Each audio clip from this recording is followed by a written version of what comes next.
नमस्कार, बहुत स्वागत है आप सभी का। आप देख रहे हैं सुनो यूपी का मॉर्निंग एडिशन। मैं हूं आपके साथ जया मिश्रा। नमस्कार, गुड मॉर्निंग। मैं हूं आपके साथ गुंजन दीक्षित। उत्तर प्रदेश और उत्तराखंड से जुड़ी हर अहम खबर के साथ हाजिर हैं हम। और चलिए बुलेटिन की शुरुआत करते हैं। आज पश्चिम यूपी में भाजपा के कई दिग्गज रहने वाले हैं। पहले चरण के लिए पश्चिमी यूपी के जिलों में होने वाले चुनाव के लिए भाजपा के स्टार प्रचारक जेपी नड्डा, रक्षा मंत्री राजनाथ सिंह और स्मृति ईरानी भी आज पश्चिमी यूपी का दौरा करेंगे। इसके अलावा दोनों डिप्टी सीएम और भाजपा प्रदेश अध्यक्ष स्वतंत्र देव सिंह भी पश्चिम यूपी के दौरे पर होंगे। रक्षा मंत्री राजनाथ सिंह आज कासगंज और फर्रुखाबाद के चुनावी दौरे पर रहने वाले हैं और प्रबुद्ध मतदाताओं से संवाद के साथ डोर टू डोर कैंपेन करेंगे। तो वहीं भाजपा अध्यक्ष जेपी नड्डा आज फिरोजाबाद और हाथरस में चुनाव प्रचार करेंगे। इसके अलावा केंद्रीय मंत्री स्मृति ईरानी आज ताज नगरी आगरा में वोट की अपील करेंगी। साथ ही डिप्टी सीएम केशव मौर्य बरेली में और दिनेश शर्मा शाहजहांपुर में चुनाव प्रचार करते नजर आएंगे। तो वहीं प्रदेश अध्यक्ष स्वतंत्र देव सिंह आज अलीगढ़ में हुंकार भरेंगे। अलग अलग जगह पर ये राजनेता रहने वाले हैं, जिसकी 6 तस्वीर आपकी टेलीविजन स्क्रीन पर। तो आज रविवार है, लेकिन पश्चिम में यलगार है। जेपी नड्डा का कार्यक्रम क्या रहेगा, सबसे पहले आपको बताएंगे। फिरोजाबाद और हाथरस में चुनाव प्रचार करेंगे और इसके बाद 11 बजे शिकोहाबाद पहुंचेंगे। प्रबुद्ध सम्मेलन में शामिल होंगे। देखिए ग्राफिक्स के जरिए हम आपको बता रहे हैं कि क्या पूरा कार्यक्रम जेपी नड्डा का रहेगा। 2 बजे हाथरस पहुंचेंगे, डोर टू डोर चुनाव प्रचार पार्टी के लिए करेंगे। तो आज जेपी नड्डा का ये पूरा कार्यक्रम रहने वाला है। पश्चिम यूपी में होंगे और पार्टी के पक्ष में माहौल बनाएंगे, अपने प्रत्याशियों के लिए वोट की अपील करेंगे। इसके अलावा अगर राजनाथ सिंह की बात करें तो वो भी पश्चिम यूपी में होंगे और उनका कार्यक्रम क्या रहेगा ये भी जानना बहुत जरूरी है। देखिए ग्राफिक्स के जरिए राजनाथ सिंह का कार्यक्रम क्या है वो अब हम आपको समझा रहे हैं। कासगंज और फर्रुखाबाद का चुनावी दौरा करेंगे।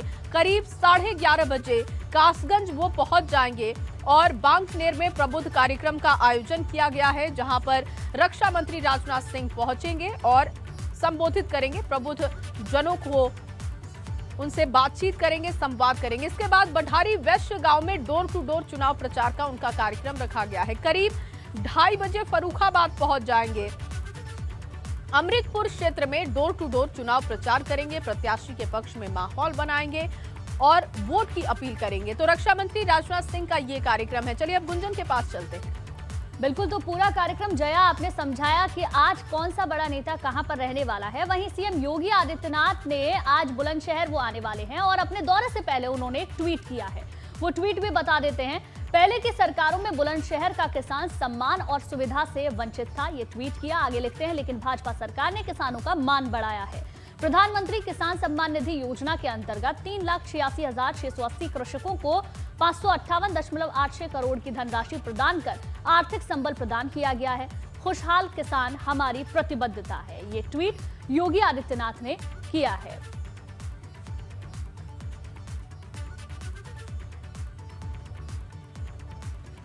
तो एक तरफ जहां हम देख रहे हैं कि लगातार भारतीय जनता पार्टी के तमाम दिग्गज अलग अलग जगहों पर डेरा डाले हुए हैं, वहीं दूसरी तरफ योगी आदित्यनाथ ने अपनी सरकार की उपलब्धियों को भी गिनाया।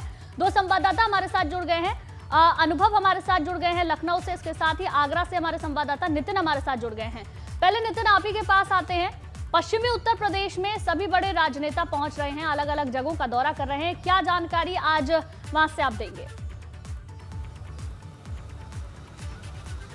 देखिए बिल्कुल, देखिए पश्चिमी उत्तर प्रदेश कहा जाए 11 जिलों की 58 सीटों पर फर्स्ट फेज में चुनाव होना और ऐसे में अब जनवरी का आखिरी चल रहा है, तो बीजेपी ने अपने टॉप कमांडर्स उतार दिए हैं और वर्चुअल कैंपेन के साथ साथ एक्चुअल कैंपेन पर पूरी तरह से बीजेपी कहा जाए चुनावी मैदान में उतर आई है। और यही वजह है कि आगरा में जहां स्मृति ईरानी है वो आज 2 विधानसभाओं में जनसंवाद बैठक करेंगी, प्रभावी मतदाताओं के साथ वो चर्चा करेंगी, इसके साथ ही वो डोर टू डोर कैंपेन करेंगी। पड़ोसी जिले फिरोजाबाद, हालांकि उसमें पहले चरण में चुनाव नहीं है, लेकिन वहां राष्ट्रीय अध्यक्ष जो जेपी नड्डा हैं उसके शिकोहाबाद में वो नेहा गेस्ट हाउस में जाकर वो वहां प्रभावी मतदाताओं के साथ बैठक करेंगे, डोर टू डोर कैंपेन करेंगे। हाथरस में भी उनका प्रोग्राम है। प्रदेश अध्यक्ष स्वतंत्र देव सिंह आज अलीगढ़ में हैं, तो वहीं दूसरी तरफ बुलंदशहर और हापुड़ में कहा जाए मुख्यमंत्री योगी आदित्यनाथ हैं। बुलंदशहर के शिकारपुर और अनूप शहर में वो प्रबुद्ध वर्ग के साथ मुख्यमंत्री योगी आदित्यनाथ लोगों के साथ प्रभावी मतदाता संवाद करेंगे। वहीं दूसरी तरफ वो हापुड़ के धौलाना में जाएंगे।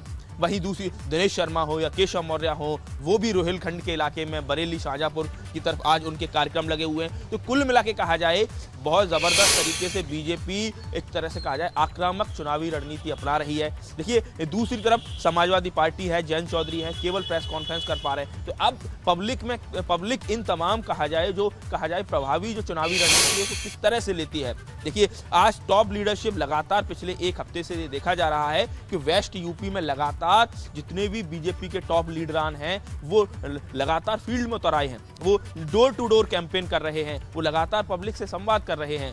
अमित शाह भी अभी परसों ही मथुरा में थे। तो कुल मिला के कहा जाए एक बहुत आक्रामक चुनावी रणनीति पर भारतीय जनता बिल्कुल पार्टी नितिन, और देखिए भारतीय तमाम जनता जो पार्टी की guidelines ये थे, क्वालिटी तमाम है लोगों कि को वो किसी भी चुनाव को छोटा नहीं समझती और भारतीय जनता पार्टी अपने हर बड़े नेता को ग्राउंड पर उतार देती है आखिरी समय में, और उसी तरीके की तस्वीर हम देख रहे हैं पश्चिम यूपी के लिए।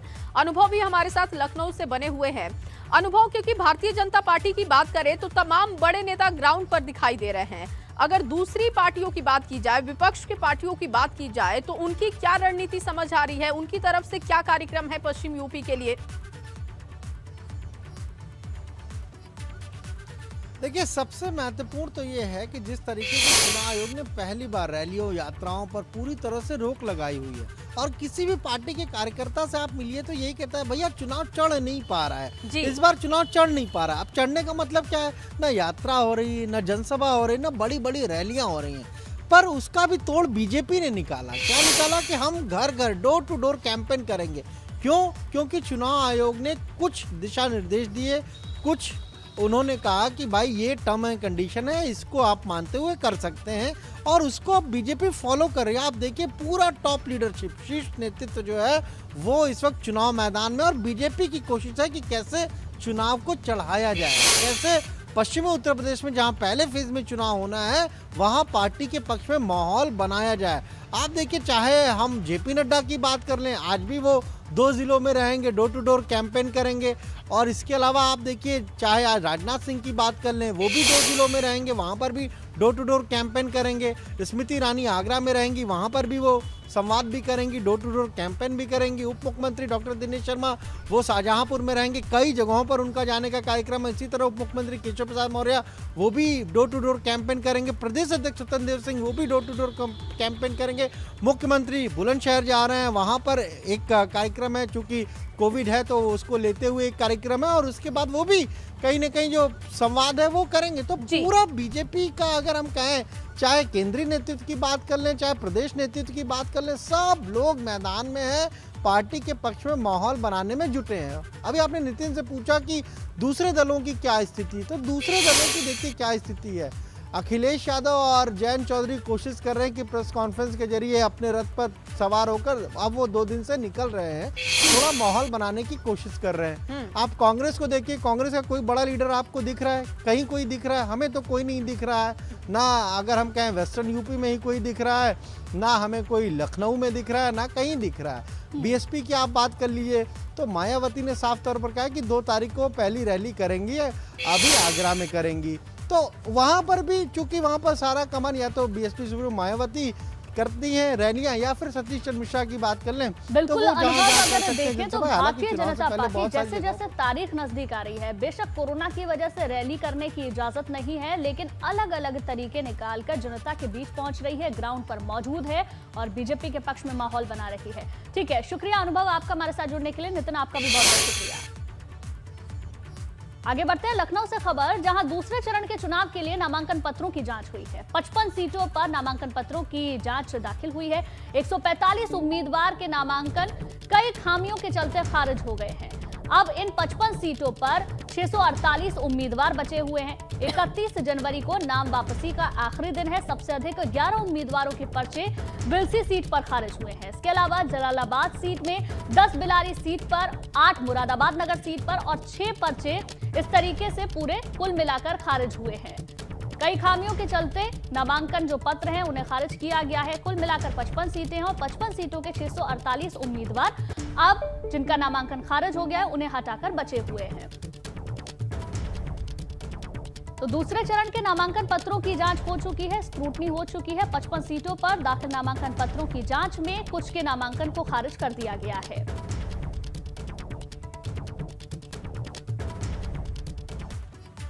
और चलिए इस बीच आपको लखनऊ से एक बड़ी जानकारी दे दें। विधानसभा चुनावों के मद्देनजर फ्लाइंग स्क्वाड की छापेमारी भी जारी है। तकरीबन 20 करोड़ से ज्यादा कैश बरामद किया गया। अलग अलग जिलों से कैश बरामद किया गया। 17 करोड़ की शराब और 25 करोड़ की ड्रग्स भी पकड़ी गई है। तो अलग अलग जिलों में लगातार छापेमारी जारी है और कैश बरामद किया गया है कई जिलों से। साथ ही साथ 17 करोड़ की शराब पकड़ी गई है, 25 करोड़ की ड्रग्स भी पकड़ी गई है। और चलिए अब बात करेंगे बड़ी खबर की। प्रधानमंत्री मोदी मन की बात कार्यक्रम को आज संबोधित करेंगे। राष्ट्रपिता महात्मा गांधी की पुण्यतिथि पर कार्यक्रम होगा। 2022 की पहली मन की बात प्रधानमंत्री मोदी करने वाले हैं। हर महीने के आखिरी रविवार को मन की बात का कार्यक्रम होता है। राष्ट्रपिता महात्मा गांधी की पुण्यतिथि पर यह कार्यक्रम हो रहा है। ऐसे में 2 मिनट का मौन भी रखा जाएगा।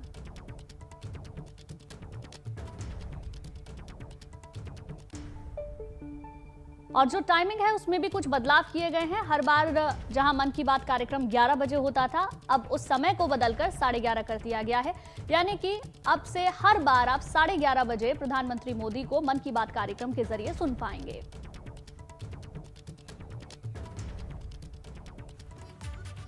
और चलिए अब आपको ग्रेटर नोएडा से बड़ी जानकारी दे दे। गठबंधन प्रत्याशी राजकुमार भाटी का आरोप, पुलिस कमिश्नर और एडिशनल डीसीपी पर आरोप उन्होंने लगाया है।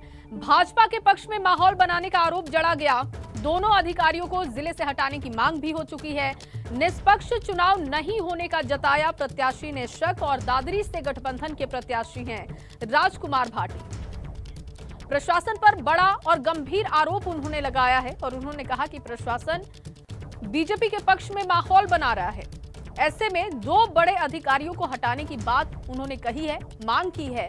पुलिस कमिश्नर और एडिशनल डीसीपी पर गंभीर आरोप जड़ा। भाजपा के पक्ष में माहौल बनाने का आरोप लगाया है। दोनों अधिकारियों को जिले से हटाने की मांग भी उन्होंने की है। निष्पक्ष चुनाव नहीं होने का जताया प्रत्याशी ने शक और दादरी से गठबंधन के प्रत्याशी हैं राजकुमार भाटी, जिन्होंने पुलिस कमिश्नर पर गंभीर आरोप लगाया, डीसीपी पर गंभीर आरोप लगाया और कहा कि भाजपा के पक्ष में दोनों ही अधिकारी माहौल बना रहे हैं और ऐसे में निष्पक्ष चुनाव नहीं हो सकता, इसका शक जाहिर किया और दोनों ही अधिकारियों को हटाने की भी उन्होंने मांग की है।